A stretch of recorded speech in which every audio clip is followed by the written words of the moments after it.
Danny Flexen here for Seconds Out. Delighted to be joined once again by top light heavyweight contender Joe Smith Jr. Joe, how are you? I'm doing good. Glad to hear it. Just what, 11 days away now by my account from your second world title shot. This one against Maxim Vlasov for the WBO belt. How's preparation been going? Preparation has been going, great. It's I had a good camp. Just working on, getting in the best shape I can and being sharp for the fight. You created a bit of a stir back in August last year, going up against Alida Alvarez, former world champion in his own right, and pretty much taking him apart, winning virtually every round before the stoppage came later on in the fight. Do you have that down as the best victory of your career? Um, it's definitely up there. It's one of the top. He's a former world champion, and I was expected to lose, I guess, once again. So I ended up stopping a guy also that's never been stopped before. So it was it's definitely up there. Well, I guess a lot of people still probably bring up the Bernard Hopkins fight, certainly the most memorable, if not the best. He's obviously a living legend, but looking at the stages of where they were in their career, does Hopkins edge it or does Alvarez edge it, or are you not sure? I guess Alvarez would edge it that way because he knew his career was on the line at the time, so I know he came in with everything he had. And you talked about not being expected to win. That's certainly true of Alvarez, the Hopkins fight, and your first world title shot against Dimitry Bivol as well. Going into the Vlasov fight, I was looking this morning. You're a significant favourite with the odds makers. How do you feel about that? It's uncommon for you. Um, Honestly, I prefer to be the underdog, but it's it's still great to that people actually seeing that I am a top contender and you know anything can happen in boxing, but everyone I feel everyone's starting to see that they can't underestimate me. How much can you tell us about Maxim Vlasov? How much have you been able to see of him online and so on? Um, there's a decent amount of stuff of him online. I can see that he's a very aggressive fighter. He's busy, and he's tall, rangy, but I believe I could overpower him and outwork him. And you fought, it seems, vastly the better opposition in the past. How important will that experience be in this fight, do you think? Um, I believe that's definitely going to play a part. Because I've been in tough fights before, and he probably more than he has. He has a couple of tough fights, but I believe I fought the better competition, and you know, and I've been more active, so I feel I have the advantage that way as well. And it's in your home country as well. He's not particularly used to travelling, but I guess more so, you've got that experience of being in a bubble and having to isolate in the week leading up to the fight as well. Will that kind of come in useful for you?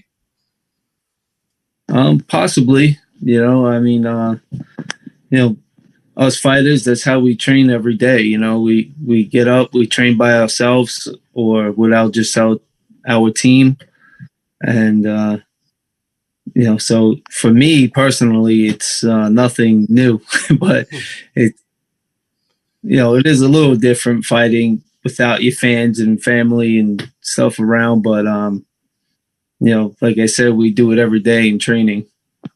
You've toiled hard to get where you are. You've always been willing to fight the best available competition. How much will it mean to you should you get the job done on February the 13th and finally realise your dream? It's definitely going to mean a lot. I'm really looking forward to it. To become a world champion is, everything I've been working for. That's why I take the big fights and, you know, hope for that title. So this time around, I believe I could bring it home. It's something you've worked towards for so long. If and when you do finally achieve it, what then happens in terms of setting new goals? Have you already thought about what the greater ambitions might be? Yeah, I mean, my next goal is just to unify titles. I would like to fight the other champions out there. And I guess one of those is a lot easier to make than the other. In the Artur Beterbiev is like you with Top Rank, whereas Dimitry Bivol is with Matchroom USA. A lot of people kind of hyping up Beterbiev. He's been out of action for a while, as we know. He's coming back soon. We hope. I know his fight got delayed again. What do you make Yeah. of him and what he's achieved so far? I mean, the competition of the guys that he's fought and hasn't been great quality. He has, he has his last fight was pretty good against Alexander Vostok, right?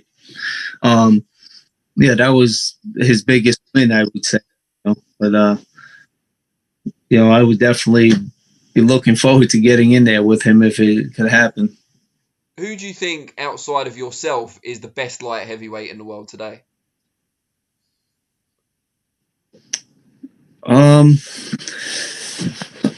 I think Bivol is, a great technical, fighter. He's, smart in the ring, and I think he's, I would say, the best. And talking of Bivol, how much does it mean to you, if at all, that you get an opportunity to avenge the defeats on your record? Not so much the early one in your career, because I think the time has long gone for that, but Sully Barrera and Bivol. I mean, I see Bivol as my only real true loss. The other ones were injuries, but that would mean it would mean a lot to get in there and defeat somebody who's beat me in the past, and I know I'm capable of beating him if I'm 100% in focus at this point, because I feel I've improved a lot. Yeah, I think that's plain for everyone to see. And do you feel he's improved since you fought as well, or do you think he's stayed still? I mean, yeah, I guess he stayed still. I mean, I haven't seen too much about him lately, but you've seen from my fights, how I've pretty much dominated everyone I fought since him. So, And someone who was quite dominant over the light heavyweight division for a while until quite recently was Sergey Kovalev. We've all heard the recent news about him, unfortunately. Do you feel it's the end for him now as a kind of world level operator? yeah, personally, I think he needs to retire. He, each fight he hasn't been the same. He's just looking worse and worse, in my opinion. And what about yourself? The age you are now, the experience you've accrued, do you feel you're around your physical and emotional, mental prime right now? Yes, definitely. I feel I'm in my prime, and I want to make the best of it the next couple of years, and try to get the biggest fights possible, and call it a day before it's. And is that, you want to build a life for your family? Is that a big driving force for you? Yes, definitely. That's the whole, number one, I want to win a world championship, but, the main reason we all do this is to, make a living and, be something. If you got onto that echelon by winning this fight and you become, marquee fights through the whole of 2021 or 2022, what would you do with the money? Not kind of too specific, but what are your big kind of dreams? What would you like to buy? Hey, I just want to pay off my house and put money in the bank to, just enjoy my life, go on vacations, and just live comfortably. That's a very, very sensible answer. I'm not sure we'd always get that from all boxers, but yeah, it's good to hear. That's my main goal, just to have just to have the money to make sure my family's set and good and comfortable, and just to be comfortable. How do you feel about being kind of an inspiration as well to a lot of boxers out there, and that you haven't had the easiest apprenticeship in the sport? You've often been in the away corner, as we talked about. You've often been the underdog with the odds makers as well. And that's inspired a lot of people in similar positions that they can make it just with the hard work and the self-improvement. Yeah, you just gotta believe in yourself, and maybe with a little help from others believing in you. But just work hard every day, and your dreams can come true. when I first started, I didn't expect to be fighting for a world championship, and here I am once again fighting for one. Was there a particular moment in your career where the ambitions changed, where it went from being, what you did for a living to I could actually become a world champion in this sport? Yeah, I mean, with each and every fight, the belt's that much closer. But after I fought Andrew Fonfara, who was a number one contender at the time, and I knocked him out in the first round, I was like, wow, I can actually do this. That's great stuff.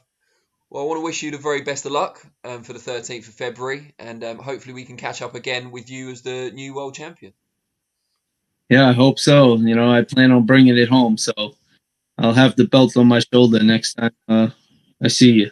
Great stuff. I look forward to seeing it, and you take care, and look forward to watching the fight. All right, thank you. Cheers, Joe.